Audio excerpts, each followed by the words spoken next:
The valley was my sanctuary.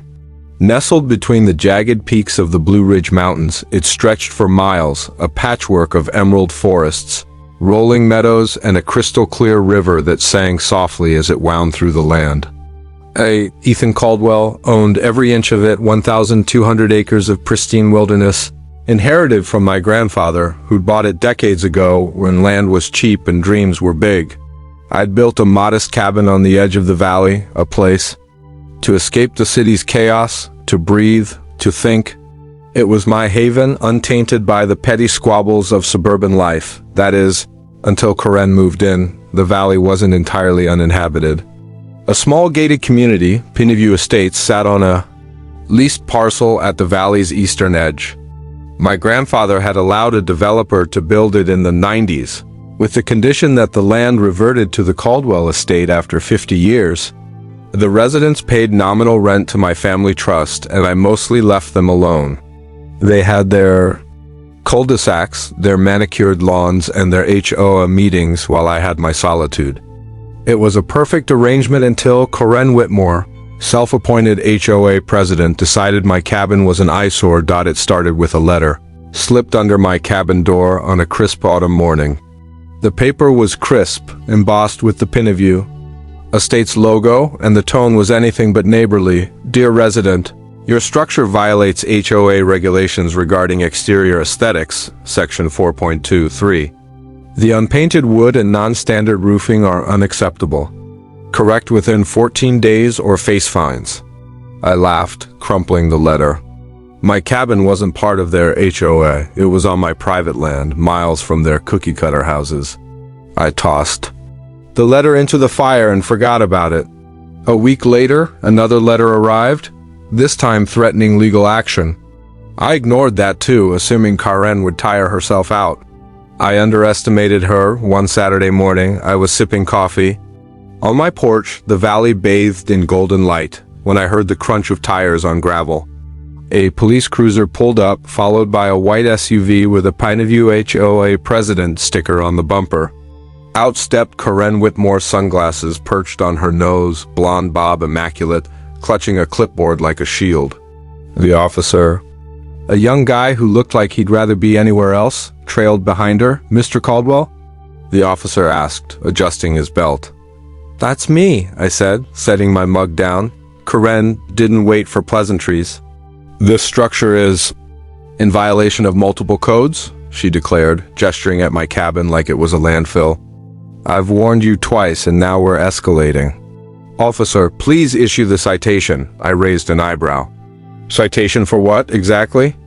Unpermitted construction, non-compliant aesthetics, and frankly, it's lowering property values.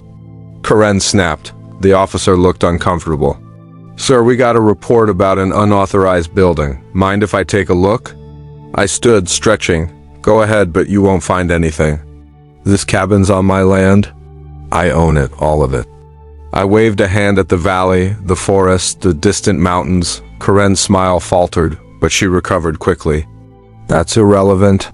Pinneview Estates has jurisdiction over all structures in the valley, I chuckled.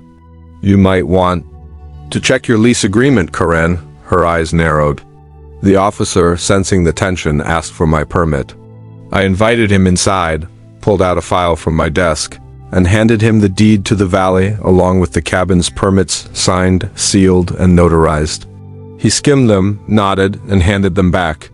Everything's in order, he said, turning to Karen. Ma'am, there's no violation here. Karen's face turned the color of her SUV. That's impossible. He's lying, the officer sighed. Ma'am, the deed checks out. This isn't HOA land. I leaned against the porch railing, smiling. Anything else I can help you with? Karen? She stormed back to her car, muttering about lawyers. I thought that was the end of it. I was wrong. Karen didn't take defeat lightly. Over the next week, my mailbox overflowed with increasingly unhinged letters from the Pinneview HOA. They cited everything from visual pollution to potential environmental hazards caused by my cabin's existence. One even claimed my woodpile was a fire risk to the entire valley. I ignored them all. But Karen was just getting started.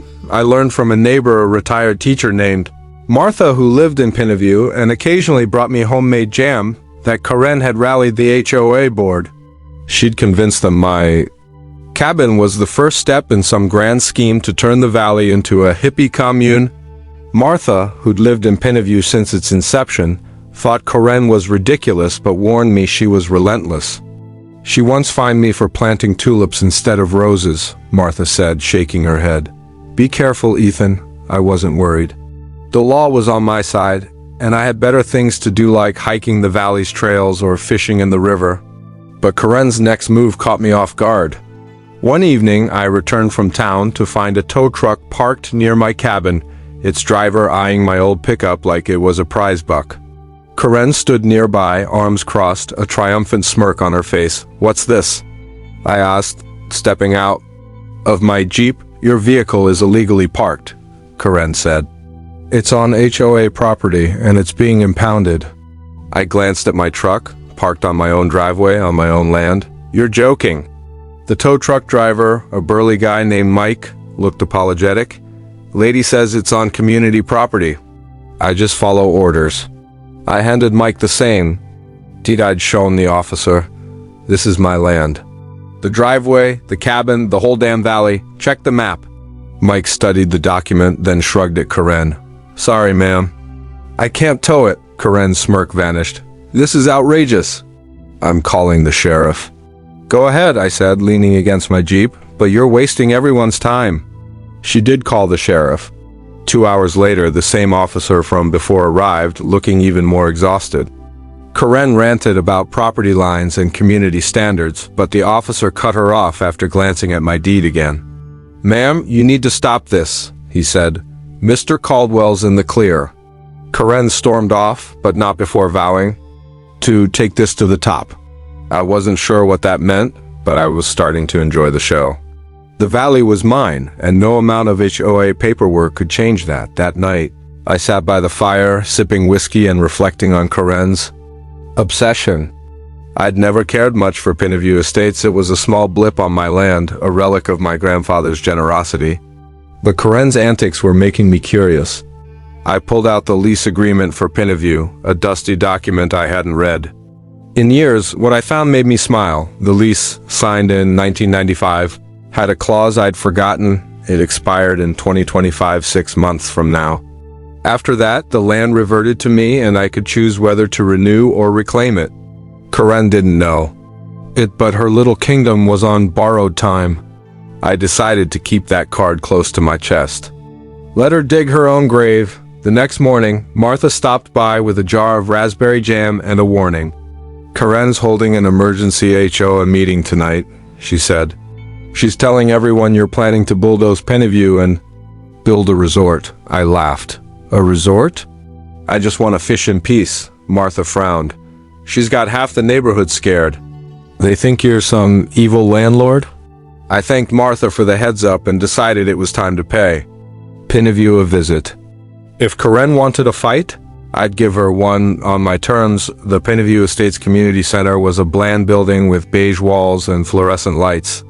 I walked in unannounced, my boots echoing on the polished floor. The room was packed, with residents most looking uneasy as Karen stood at a podium, waving a stack of papers and railing about encroachment and property rights. When she saw me, her voice faltered, but she quickly recovered. This is the man threatening our community, she declared, pointing at me like I was a cartoon villain. I raised a hand, smiling. Mind if I say something? The room went silent. Karen's eyes narrowed, but she couldn't exactly say no without looking like a dictator. I stepped to the podium, pulling the lease agreement from my jacket. Folks, I'm Ethan Caldwell. I own the valley, including the land Pineview sits on. Your HOA has no jurisdiction over my cabin, and Karen knows it. I held up the lease. This is your community's lease, signed in 1995. It expires in 6 months. After that, I decide what happens to this land. A murmur rippled through the crowd. Karen's face turned scarlet. That's a lie, she sputtered. We have rights. Read it yourself, I said, tossing the lease onto the table. Page 12, Clause 3. The land reverts to the Caldwell estate in 2025. A man in the back, Tom, a mechanic who'd once helped me fix my tractor, stood up. Is that true, Ethan? You kicking us out? I shook my head. I've got no plans to bulldoze anything. My family let you build here because we wanted neighbors, not enemies. But Karen's been harassing me for weeks, calling cops, trying to tow my truck. I'm starting to wonder why I should renew your lease at all. The room erupted in whispers. Karen tried to regain control, banging her gavel. This is a private meeting. He's trespassing. Martha stood up. Oh, hush, Karen. Ethan owns this land. If anyone's trespassing, it's us. That got a few laughs. Karen looked like she might explode, but the mood had shifted. People started asking questions, real ones, not Karen's fear-mongering. Nonsense. They wanted to know about the lease, the valley, my plans.